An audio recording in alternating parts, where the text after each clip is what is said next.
Church, Olajuwon met his match in Dr. Viviana because mama cut through his cooking and cleaning BS quick, fast, and in a hurry. I got my notes. I hope y'all got yours. Let's get on into this damn mess.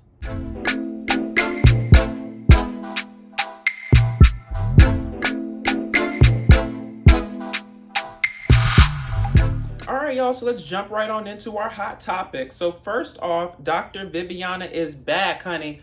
And I'm so glad to see her because what I really love about Dr. Viviana is that she cuts to the point and she's not afraid to ask the hard questions as it relates to intimate relationships. You know, them questions that make you tingle down low and make your face flush. You know, mama be disarming the people with her beauty and personality and then be straight up asking them, how's your sex life? Is it doing it for you? And she does it with such a straight face. And you can see the other people, you know, the people that she's asking, their eyes darting around because they don't really know how to take it. And they haven't been asked, you know, these questions in a sort of public forum, right? And I think it's really, really good to get to. It should be a sex and intimate relationships. It should be a much more open conversation, right? It shouldn't always be, you know, closed bedroom talk. Okay, there's a way to talk about it that's constructive and you can get your point across without it being salacious, nasty, and you know, you having to, you know, take the children out the damn room.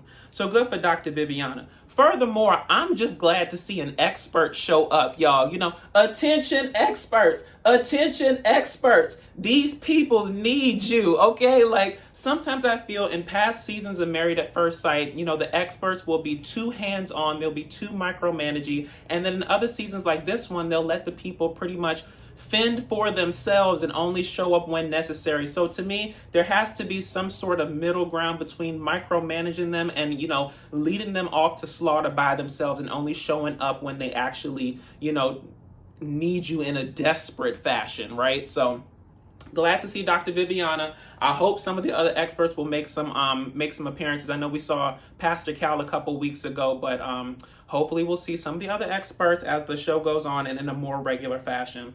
Now, on to our other hot topics, just in terms of the individual events. No real news to report here. The women went and they did aerial yoga and the men went and played hockey. I want to once again commend Katina and Lindsey for keeping it cute. Because, you know, like I said, you can't tear somebody down and not build them back up, okay? And when they do right, it has to be commended. So good for them for keeping it cute. You could still tell from Lindsey's confessional that there's, you know, some residual feelings there, but I'm glad she was able to quiet it down and keep it cute. Now, if she could only apply that tenet to her marriage, her and Mark would be in a much better damn place, okay?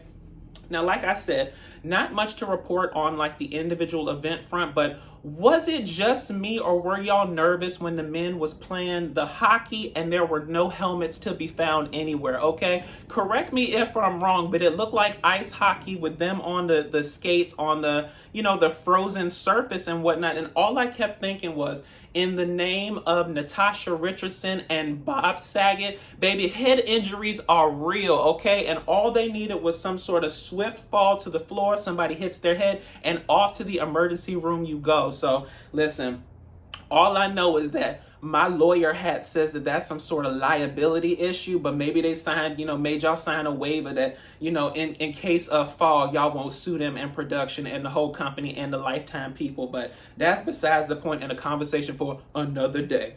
Now, getting on into our general couple updates, let's start with Katina and Olajuwon. So first off, let's discuss this whole tenet that I have of pick a struggle, right? And I think it was really magnified when they sat down with Dr. Viviana in terms of Olajuwon, what's your actual issue? And y'all, I know I've come to Olajuwon's defense a lot lately because I do see good in him, but you know, right is right and wrong is wrong. And for me, Olajuwon, I can like you and still think that you're full of shit at times, okay? Those things are not mutually exclusive, and you make it so easy to have those differing opinions on you from week to week, right? So I think Dr. Viviana hit the nail on the head. You know, what's your actual issue in the situation, right? Is it that you want her to be Susie Homemaker and be, you know, cooking and cleaning all damn day? Or are you more concerned with her vulnerability, right? And what I want y'all to notice, though, is that how quickly and swiftly Dr. Viviana got to the point, right? Because she realized in that moment that If your be all and end all issue with Katina is that she is not cooking and cleaning, that's a very shaky foundation. You cannot build a long lasting marriage, okay, on the damn strength of cooking and cleaning. In the words of the comedian some more, okay, men don't care about that no more, okay, on the regular. Gravy comes in a jar. Rice take 90 seconds in the microwave. You have to have something else there. So Dr. Viviana realized that cooking and cleaning is not a foundation of a marriage. And if it is the foundation of your marriage, you're not actually going to last, right? So she realized that the cooking and cleaning, it's more of a smoke screen, right? Granted, it may be important to him in some respects, but it's not the be all and end all of his issue with Katina. So she was like, I need you to dig deeper, pretty much. What is the actual issue here? And then it came out, even though he did all his mannerisms and the faces and looking exasperated and this, that, and the third, it came out that his real issue was that she's not vulnerable enough with him to the point that he's satisfied with, right?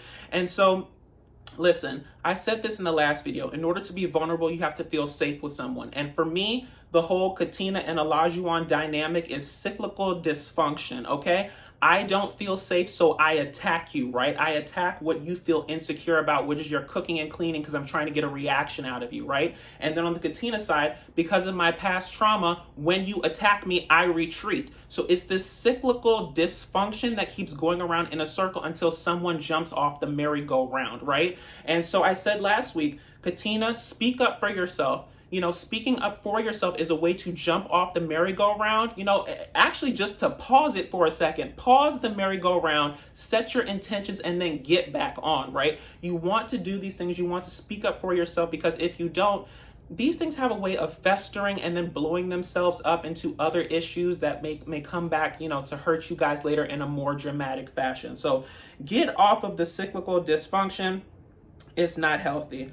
Now, I do feel like they made a breakthrough with Dr. Viviana in terms of understanding each other more and where each other is coming from. And so we really saw that with the movie night breakthrough, where Katina pretty much, I don't want you guys to think of the movie night breakthrough as, this ultimate thing that fixes their issues and now they're going to be smooth sailing going forward. It's not that, right? But what it is that it's a glimmer of hope, right? And more than anything, it's what Olajuwon was saying when he wanted the initiative behind it, right? Like, you don't have to be the best cooker and cleaner. You don't have to be the best person that shows your emotion, but I just need to see some initiative from time to time, right? I can't be in this marriage on my own. And I get that. And that's nothing, wrong to want. I think that his methods of going about it have been a bit convoluted to date. But in terms of the central issue, in that I want to see initiative from my partner, I think it was great that Katina stepped up to the base and did the movie night thing that really resonated with him and gave them a leg in the right direction. So good job, Katina. Now, in terms of the boxes that the experts, which I really feel like, since, this episode was based on Dr. Viviana, it was her curating these boxes for the couples, but their boxes were based around whips and chains and putting pretty much Katina in the control seat. So I do want y'all to see the dynamics and the sort of reason behind the box, right? So yes, it's a way for them to get more intimate, to get more playful with each other, to get in that sort of environment of comfortability regarding sex, between them. But more than anything, the dynamic of their relationship for the past couple weeks has been Olajuwon in sort of this dictatorship phase, right? And Katina being this person who has pseudo Stockholm syndrome and is trying to do all these things to please him. So more than anything, with the whips, chains, and oh my, it seemed to put Katina in control, right? Number one, in terms of controlling what makes her happy in that moment, right? Put Olajuwon in a more submissive role. Number two, with, being the one getting whipped and chained and having these things on him and whatnot. And it sort of made her walls fall down just a little bit in terms of vulnerability, which is where we saw that whole massage moment in XYZ. So I think that they're heading in the right direction. But y'all, it truly seems that from week to week, we don't really know where the wind's gonna go. Nene Leakes said one time, when the wind blow, you're over here. When it blow again, you're back over here. So I don't know. It's like whiplash I have with them. I do have hope for them, based on this week. But hell, next week, based on the previous baby, we don't know. Now, moving on to Lindsey and Mark. let's talk about Mark's needs, baby. Okay, so the episode pretty much opens up with Lindsey and Mark talking about how Lindsey and Mark had sex, okay? But Lindsey describes the sex as her being done quick and dirty, baby. Now, let me tell you what that's about. Now, Mark had a need, okay? It was probably late at night, okay? He was feeling a certain kind of way. Mark was horny, okay? Mark was horny. Lindsey was there, and it went down for that one purpose, okay? Like, there's no need to think about it. There's no need to dissect it. It's a human need, right? And in that moment, it did not matter that y'all have all this dysfunction. It did not matter that you were putting stress, struggles, and strife in that man's life. It did not matter that you cussed him down to the bowling alley. It did not matter that you talked about his finances, his mama, and his manhood, okay? All that mattered in that moment was fulfilling one of his needs, okay? And Lindsey got used. Am I saying it's right? Absolutely not, okay? It's not right to use somebody expressly for the purposes of sex, but listen, it probably happens more than not in marriages if people want to actually, be honest from time to time. I have several friends that are married who say that sometimes they have the sex just because they're trying to, make their husbands happy. So it's probably something in that vein there in terms of doing it just to fulfill a need for them, but listen, is it wrong? A little bit. Can I understand it? Absolutely. Okay. Now, moving on to the issue that it created in terms of trust and intimacy. She wants to be romanced. She wants to be pursued. And I've said this before. In order to have intimacy, you have to have trust, right? And that seems to be really true for Mark in the situation. Mark does not feel that trusting feeling with Lindsey because she hasn't given him a reason to trust her. Every time he tries to reel her back in, she flies off the handle. He tries to reel her back in even more, she flies even further off the handle, right? He can't trust that you're going to be the same from moment to moment. So how can he have the trust to build intimacy with you? Yes, he had sex with you, but I think we have to realize the anatomy of a man sometimes and the way that they are built, right? Like for women, the sex and the emotions are intertwined. For men, they can be mutually exclusive, right? And I think that's what we saw in terms of the Mark and Lindsey relationship this episode, right? And on her side, she feels that once they started the marriage and the process, it started very, very quick and heavy, right? And so it had the intimacy, it had the feelings, it had the trust or the perceived trust at that time. And she's trying to build back to that place, right? But I think in that vein, there's no sort of sense of accountability for how they got to where they got. Like, it didn't just happen overnight. It was partially because of Lindsey's actions and this flying off the handle and not being the same moment to moment. So all I have to say to Lindsey is just recognize your part in the issue while you rebuild that trust with Mark to get him to the point where, he wants to be intimate with you versus just having sex with you, because there is a difference, as we've seen. Now, in terms of the box, just like Katina's, in a sense, it sort of put Lindsey in the driver's seat in terms of the intimacy, in terms of what she wants. And, I don't know if that's what she really wants in her marriage, the ball chains and the gags and this, that, and the third, the candy draws. It was a little bit much for me. And let's, quiet as it's kept, okay? Their intimate box and their interaction, it almost seemed more comical than sexy, right? Like, if you compare and contrast it with Katina and Olajuwon's, who was clearly, there was fire there was passion there. You could tell there was something deep down that was drawing them to each other. For the Lindsey and Mark one, it really just seemed to be a montage of her laughing, putting these things on him, and him looking uncomfortable and trying to go along to get along. And he even said in his confessional, this is not really his scene, but he's doing it for her. So listen, maybe that's a lesson in marriage, that sometimes you do things not for your own benefit, but to make the other person happy. And maybe through doing that, and also Lindsey doing some introspection, y'all will find some peaceful medium and move forward from there.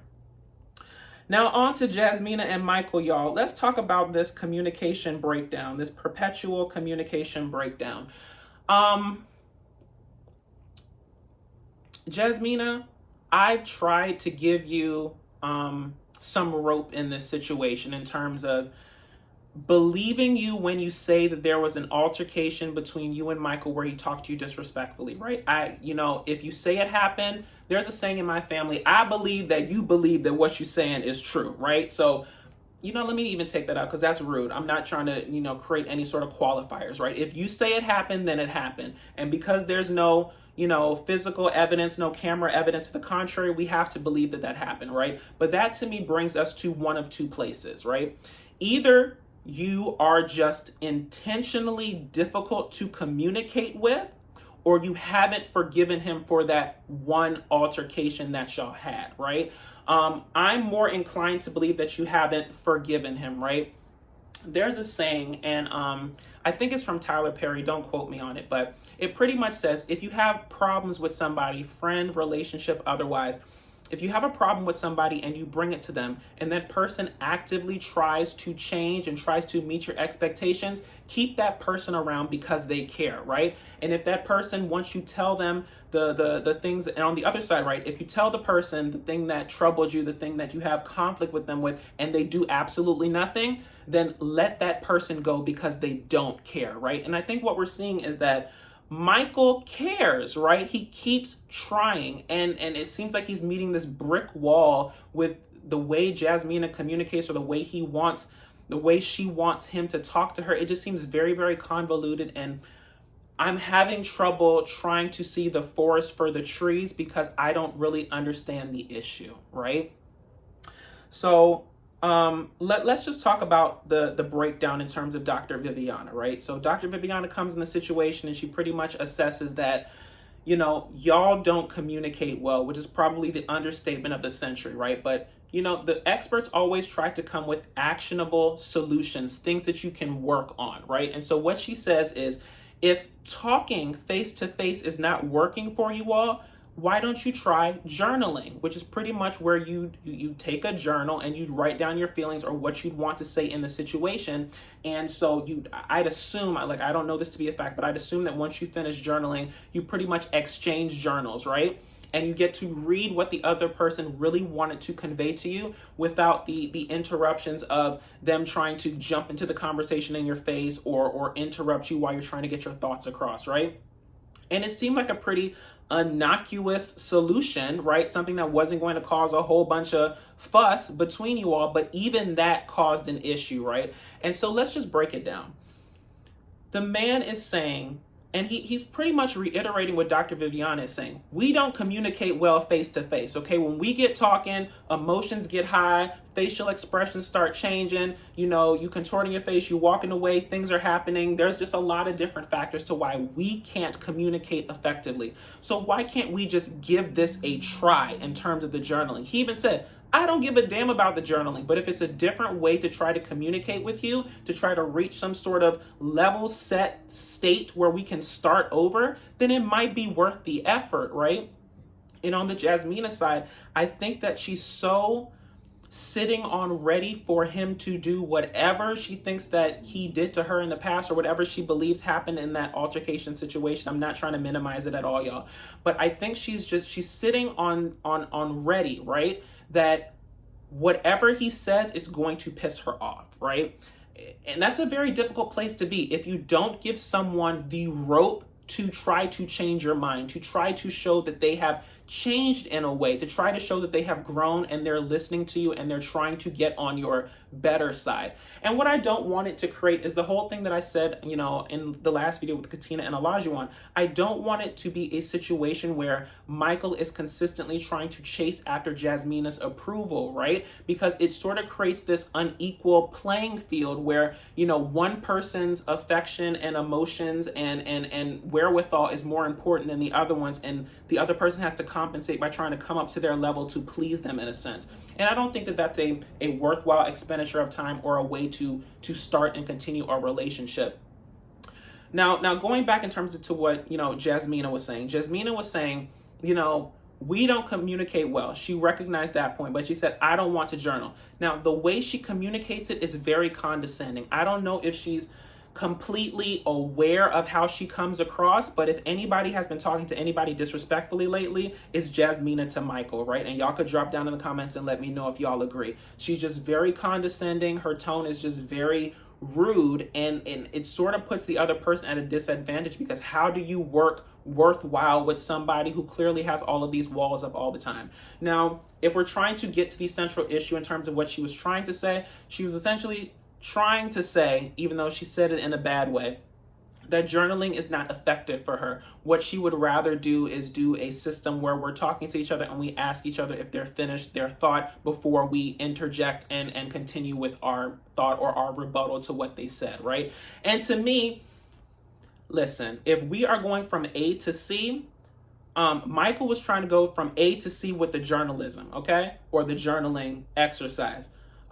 What Jasmina was trying to do was go to level B, right? B is the middleman. B is the whole, I talk, are you done talking? Okay, then I'll continue. That's not working for us right now. Like, let's just head straight from A to C at this point, because that B level is what keeps us right back at A. So it's just a very confusing situation. But like I said before, it's either that she is just intentionally obtuse in the situation where she's trying to create a problem because she doesn't really see a future with this man, so it's just a way for her, an easy out, so that she doesn't have to do anything deeper with him, right?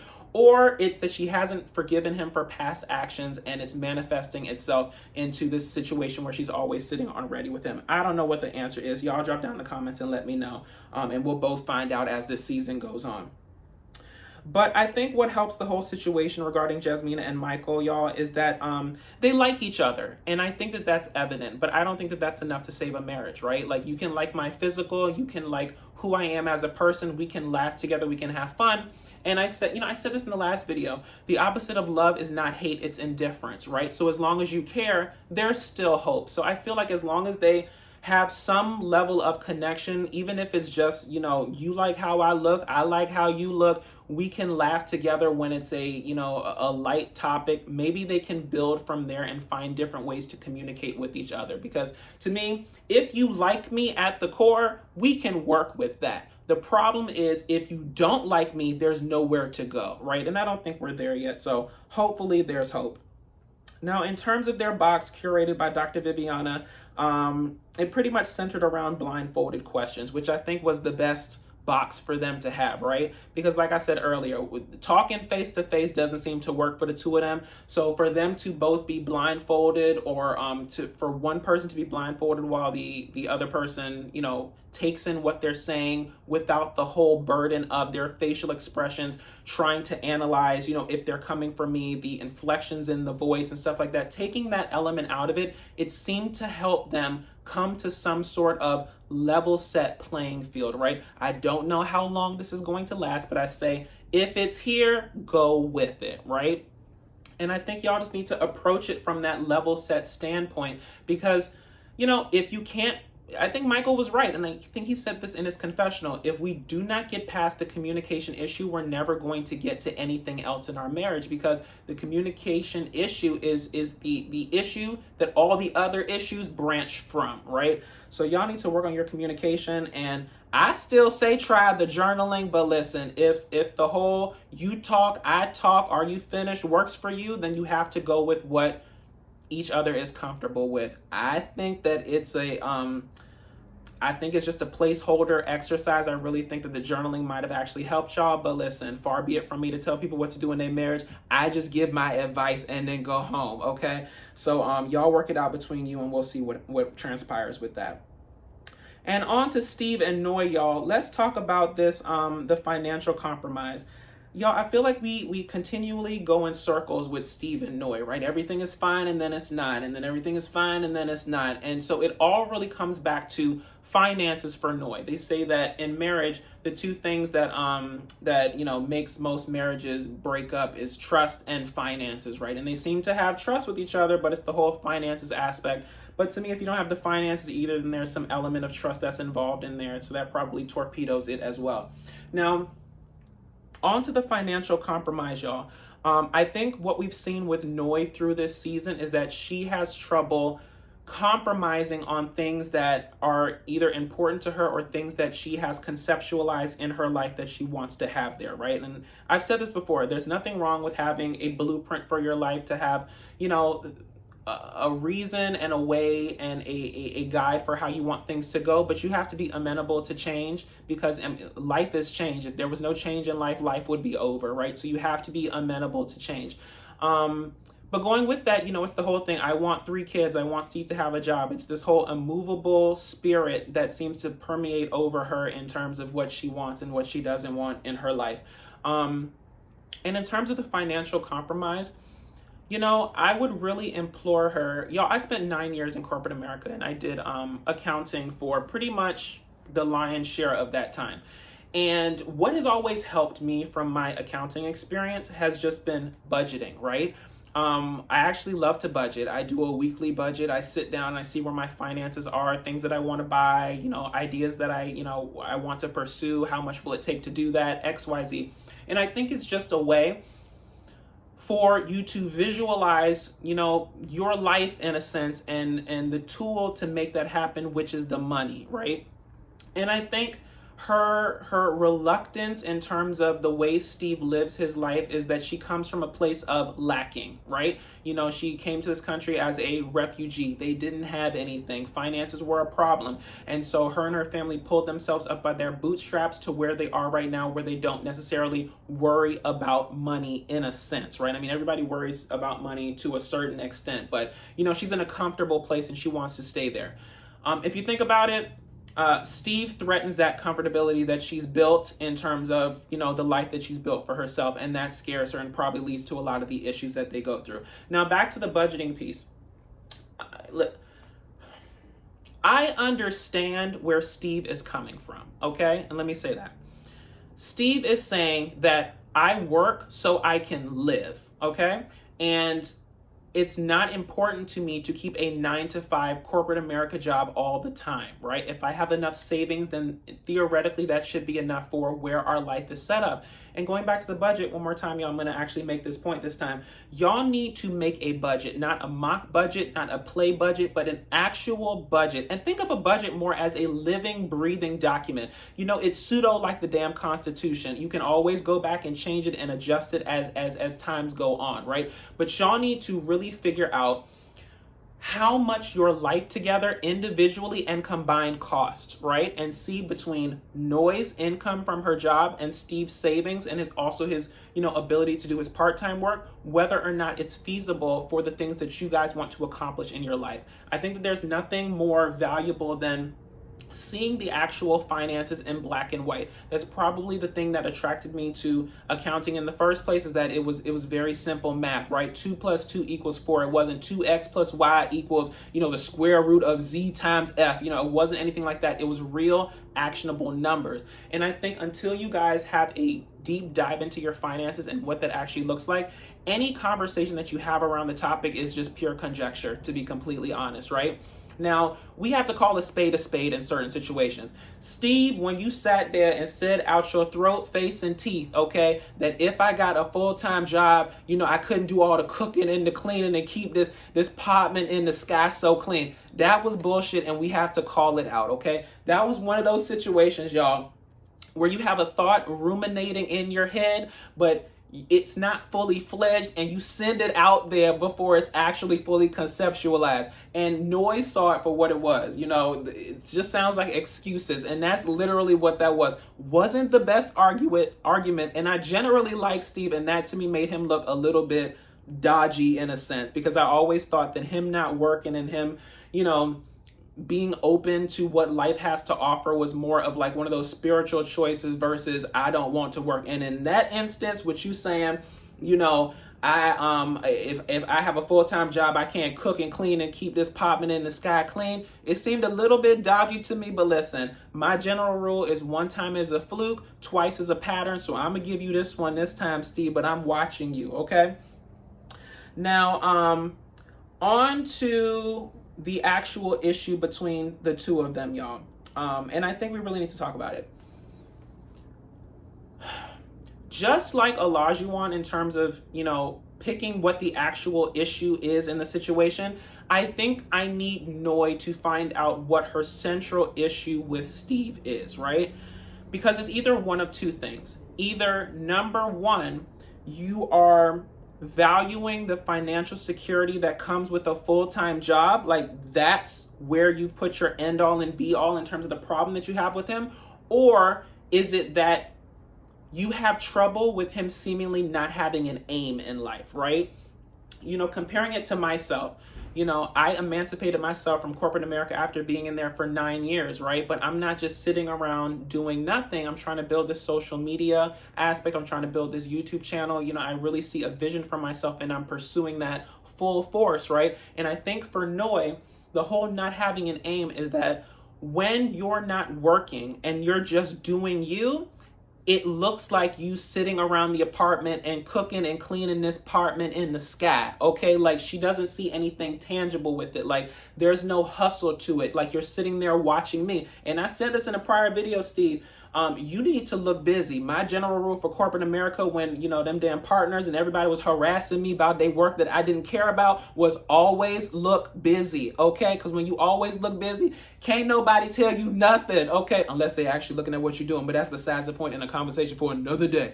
But you need to look busy. You need to have some sort of aim in it, right? But going back to Noi, in life, I wish you could have and in both, right? And if you could solve both problems, maybe it would be better for you both. But listen, if I'm going to put my Olivia Pope hat on, you need to pick a struggle, okay? Is it the financial security that comes from a full-time job? Or is it that, you need him to have an aim in life, right? And quiet as it's kept, the aim in life might solve the whole financial problem, right? But like I said before, y'all need to create a budget and go from there, because anything that I say and anything that y'all have this conversation, about is just conjecture until you see the black and white evidence on the damn paper.